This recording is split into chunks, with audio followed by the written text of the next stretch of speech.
Hi ನಮಸ್ಕಾರ. ಕವನ ಸಂಚಿಕೆ ತಮಗೆಲ್ಲರಿಗೂ ಮತ್ತೊಮ್ಮೆ ಸ್ವಾಗತ. ನಾನು ಪ್ರಸಾದ್. ಬನ್ನಿ ಇವತ್ತಿನ ವಿಷಯವನ್ನು ಕ್ವಿಕ್ಕಾಗಿ ಶುರು ಮಾಡೋಣ. ಯೋಗೇಂದ್ರ ಸಿಂಗ್ ಯಾದವ್ ಜನಿಸಿದ್ದು 10 ಮೇ 1980ರಂದು ಉತ್ತರ ಪ್ರದೇಶದ ಬಲಂದ್ ಶಹರ್ ಜಿಲ್ಲೆಯ ಔರಂಗಾಬಾದ್ ಅಹಿರ್ ಎಂಬ ಹಳ್ಳಿಯಲ್ಲಿ.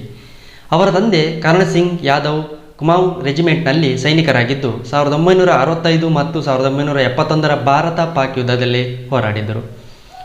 ಎಳವೆಯಿಂದಲೇ ಯೋಗೇಂದ್ರ ಸಿಂಗ್ ತಂದೆಯ ಬಂದೂಕ ಹಿಡಿದುಕೊಂಡು ಸೈನಿಕನಾಗಿ ದೇಶದ ರಕ್ಷಣೆ ಮಾಡುವ ಕನಸು ಕಾಣುತ್ತಿದ್ದರು. ಅವರು ಸೈನ್ಯಕ್ಕೆ ಸೇರಿದ್ದು 1999ರಲ್ಲಿ. ಅದೇ ವರ್ಷ ಅವರಿಗೆ ಯುದ್ಧದಲ್ಲಿ ಭಾಗಿಯಾಗುವ ಅವಕಾಶ ಸಿಕ್ಕಿತು.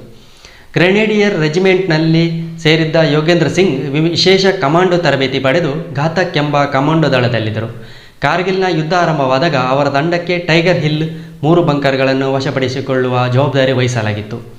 ಟೈಗರ್ ಹಿಲ್ ಸಮುದ್ರ ಮಟ್ಟದಿಂದ 16,500 ಅಡಿ ಎತ್ತರದ ಹಿಮಚ್ಛಾದಿತ ಶಿಖರ. ಪಾಕ್ ಉಗ್ರಗಾಮಿಗಳು ಮತ್ತು ಸೈನಿಕರು ಈ ಶಿಖರವನ್ನು ವಶಪಡಿಸಿಕೊಂಡು ಮೇಲೆ ತಮ್ಮ ಭದ್ರನೆಲೆ ಹೂಡಿದ್ದರು. ಈ ದುರ್ಗಮ ಶಿಖರವನ್ನು ವಶಪಡಿಸಿಕೊಳ್ಳುವುದು ದುಸ್ಸಾಹಸವೇ ಆಗಿತ್ತು. 3 ಜುಲೈ 1999 ಮಧ್ಯರಾತ್ರಿ ಕತ್ತಲಿನ ಮರೆಯಲ್ಲಿ ಘಾತಕ್ ಪಾಟುಕ್ನ ಶಿಖರದ ಕೆಳಗೆ ತಲುಪಿತ್ತು. ಕಡಿದಾದ ಶಿಖರ ಪರ್ವತಾರೋಹಣದಲ್ಲಿ ಎತ್ತಿದ ಕೈಯಾಗಿದ್ದ ಯೋಗೇಂದ್ರ ಸಿಂಗ್ ಎಲ್ಲರಿಗಿಂತ ಮೊದಲು ಅದನ್ನು ಏರಲು ಹೊರಟಿದ್ದರು. ಉಳಿದ ಸೈನಿಕರಿಗೆ ಮೇಲೆ ಬರಲು ಹಗ್ಗ ಇಳಿಸುತ್ತಾ ಅವರ ಸಲೀಸಾಗಿ ಮೇಲೇರಿ ಹೋಗುತ್ತಿದ್ದರು. ಅವರು ಅರ್ಧ ದಾರಿಯಲ್ಲಿರುವಾಗ ಮೇಲಿಂದ ಮೆಷಿನ್ ಗನ್ ಮತ್ತು ರಾಕೆಟ್ಗಳ ದಾಳಿ ಬಂತು. ಘಾತಕ್ ತಂಡದ ಪ್ಲಾಟೂನ್ ಕಮಾಂಡರ್ ಮತ್ತು 2 ಕಮಾಂಡೋಗಳು ಸ್ಥಳದಲ್ಲೇ ಮಡಿದಿದ್ದರು. ಯೋಗೇಂದ್ರ ಸಿಂಗರ ಹೆಗಲು ಮತ್ತು ಎದೆಗೆ 3 ಗುಂಡುಗಳು ಬಿದ್ದವು. ಆದರೆ ಅವರು ಹೆಜ್ಜೆ ಹಿಂದಿಸಿರಲಿಲ್ಲ. ಛಲದಿಂದ ಇನ್ನೂ 60 ಅಡಿ ಮೇಲೆ ಹತ್ತಿ ಟೈಗರ್ ಹಿಲ್ನ ಶಿಖರ ತಲುಪಿದ್ದರು. ಗಾಯಗಳಿಂದ ರಕ್ತ ಸುರಿಯುತ್ತಿದ್ದರೂ ಲೆಕ್ಕಿಸದೆ ಮುಂದೆ ತೆವಳುತ್ತಾ ಹೋಗಿದ್ದರು. ಮೊದಲ ಬಂಕರ್ ಮೇಲೆ ಗ್ರೆನೇಡ್ ದಾಳಿ ಮಾಡಿ 4 ಪಾಕಿಗಳನ್ನು ಕೊಂದು ಪಾಕ್ ಬಂದೂಕುಗಳನ್ನು ತಣ್ಣಗಾಗಿಸಿದರು.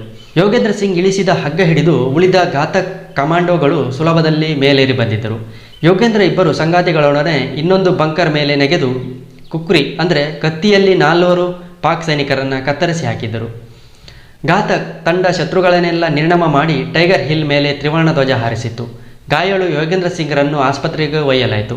ಅವರು ಆಸ್ಪತ್ರೆಯಲ್ಲಿ ತೀರಿಕೊಂಡಿದ್ದಾರೆ ಎಂಬ ಸುದ್ದಿ ಬಂತು. ಅವರಿಗೆ ಯುದ್ಧದ ನಡುವೆ ಮರಣೋತ್ತರ ಪರಮವೀರ ಚಕ್ರ ನೀಡಲಾಯಿತು. ಆದರೆ ಇಲ್ಲಿ ಸತ್ತಿದ್ದು ಅದೇ ಹೆಸರಿನ ಬೇರೊಬ್ಬ ಸೈನಿಕ.